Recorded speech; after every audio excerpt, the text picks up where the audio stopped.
ادب اس مقام تک لے جاتا ہے جہاں علم بھی لا علم ہوتا ہے۔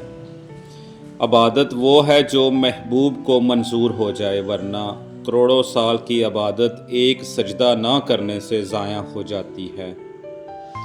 جو شخص کسی طور پر نبی کریم صلی اللہ علیہ وآلہ وسلم کے لیے ادب میں کمی کرتا ہے، اس کے ساتھ کھانا تو کیا، اسے دیکھنا بھی منع ہے۔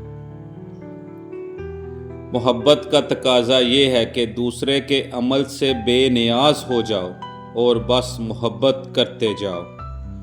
یہاں دنیا میں ٹھہرنے کی بجائے نکلنے کی خواہش پیدا ہو جائے تو سکون مل جاتا ہے۔ مخلص بندہ کبھی ظاہر نہیں کرتا کہ میں مخلص ہو گیا ہوں۔ روح اور جسم کے درمیان جو رشتہ ہے، صرف اس کو موت آتی ہے۔ صحیح وہ ہوتا ہے جس کے پاس پیسہ تو ہوتا ہے مگر پیسے سے محبت نہیں ہوتی۔ کسی چیز کو حاصل کرنے کی تمنا دنیا ہے اور دینے کی تمنا دین ہے۔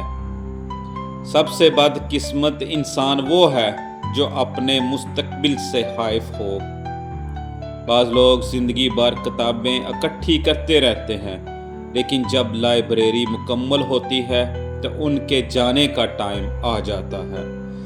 برے کے ساتھ محبت سے پیش آؤ، اس کا عمل خود بخود تبدیل ہو جائے گا، پھر اللہ کی رحمت ہو جائے گی۔ ہر وہ چیز جو آپ کو اللہ کے راستے میں جھکا دے، اس کا شکریہ ادا کرو۔ بے شمار لوگ ایسے ہیں جو آپ کو نیک نیتی میں نظر آئیں گے اور بد نیتی میں بھی نظر آئیں گے۔ ولیوں کی صحبت میں رہو، سکون مل جائے گا۔ دل سے کدورت نکال دو، سکون مل جائے گا۔ خواب کی اونچی اڑانیں بیان کرنے سے زندگی کی پستیاں ختم نہیں ہوتیں۔ زندگی ایک سایہ دار اور پھلدار درخت ہے جس کو سانس کی آری مسلسل کاٹ رہی ہے۔ آباد شہروں میں ایک اور شہر آباد ہو رہا ہے اور وہ ہے قبرستان۔ آج کل روزگار تعلیم سے نہیں، تعلق سے نصیب ہوتا ہے۔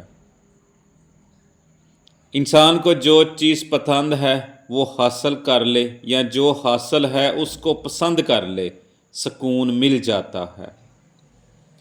کسی کو معاف کر دینے والا آدمی اصل میں اپنی معافی کا انتظام کرتا ہے۔ بڑے دل والے لوگ معاف کرتے ہیں۔